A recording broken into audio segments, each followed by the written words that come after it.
Pokemon Mysteries. Yep, that's right. Today I'm taking a look at 5 Pokemon mysteries that I believe to be the most interesting ones. Yeah, this is serving as kind of a part 2 to my previous video. Of course, instead of taking a look at myths and rumors, I'm taking a look at mysteries in the series. So let's get into the video. Well, number 5, I have Who is Dr. Fuji? Well, you know who Dr. Fuji is. He was a scientist that worked on Mewtwo in the Pokemon Mansion. So I guess the real mystery is, who was he and where is he now?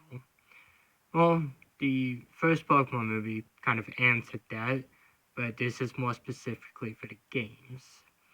As when the player reaches Snowball Island and heads into the Pokemon Mansion, there's really no sign of this guy. Really, all that's left in the mansion, aside from burglars, Pokemon, and Ditto, are just random journal entries detailing the discovery of Mew and the birth of Mewtwo. That's really all that there is. So the question is, well, where is this guy? What happened to him?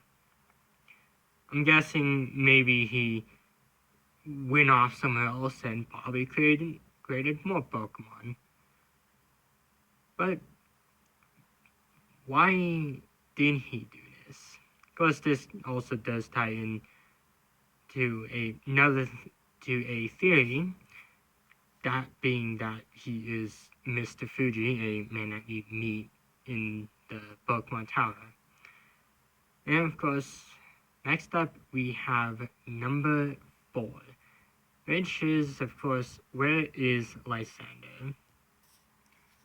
Well, this is a mystery on, well, Lysander. Yeah, Lysander is the leader of Team Flare, the villainous team in Pokemon X and Y. Towards the end of the game, he tries activating the ultimate weapon in an attempt to try and kill everyone in Kalos. Yeah, and people still say that this game is really family friendly. But of course, the question is, where is Lysander? Did he survive? Because, yeah, towards the end of the Team Flare arc of the games, when Lysander tries activating the ultimate weapon, it fires up a beam of light which comes crashing down and destroys the ultimate weapon. Now, some have theorized that Lysander died when that happened, but I kind of am curious on whether or not he survived. Because in other games, it shows him just being well. Like in Ultra Sun and Moon, which is the game where he appears next, he's all fine. Of course, I know that is a Lysander that was in another dimension who kind of had his plan succeed. But it just kind of gets me curious on what went right for them but went wrong for him, and whether or not Lysander is even still out there, finally planning his revenge on, well, the Kalos region. But of course, it's a mystery. There's really no answers to this one, and maybe we won't ever know. Which, of course, moving on to my number 3 pick, we have all the games in a multiverse. Now, this is a theory that I've been seeing since, like, I think 2015. And, of course, while it is a theory, I kind of do feel like it could be a mystery or something, or an unanswered question. I mean, half of these are kind of unanswered questions. But of course, on to the main topic. Now, this theory or unanswered question kind of suggests that the games could be in a multiverse. As well, in kind of being flirted with in Gen 6 with the Delta episode, before kind of having it answered in the Gen 7 games. there's been a lot of speculation on whether or not all the games are connected, but in a different universe. Now, I kind of think so, as I guess it could explain certain events of other games, such as Ruby and Sapphire, Diamond Pearl, Black and White, and possibly some of the remakes. As, new stuff is added in these remakes, but not the original. So I guess, anyone could probably make the claim that, yeah, these are probably set in a different universe, but there's really been no solid answers for any of those. And of course, moving on to the next pick, we of course have who created Polygon Z. Now, I have a theory about this, and I'll be getting to it in my next video. But of course, onwards to the main question, and that is, well, who created Polygon Z? Well, Polygon Z is the evolution of Polygon 2, and apparently the upgrade that was added to Polygon 2, making it into Polygon Z, didn't really work as well as intended, which kind of leads to another question, is what was its actual purpose? But we're mainly focusing on the creator. We know Polygon 2 was created by Silph Co. as it evolves from the upgrade, which was made from Silph Co., and Silph Co. also made Polygon.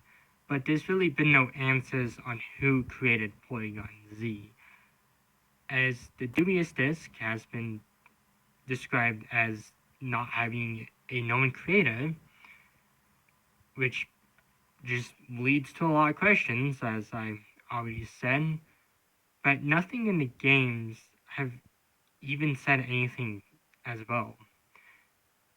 But I guess maybe we'll never find out who Polygon Z's actual creator was. I guess it's just a mystery that will probably be forever unsolved. And of course, onwards to our final choice, the Lumiere's Ghost Girl. Probably the most iconic mystery on this list. Well, a little backstory.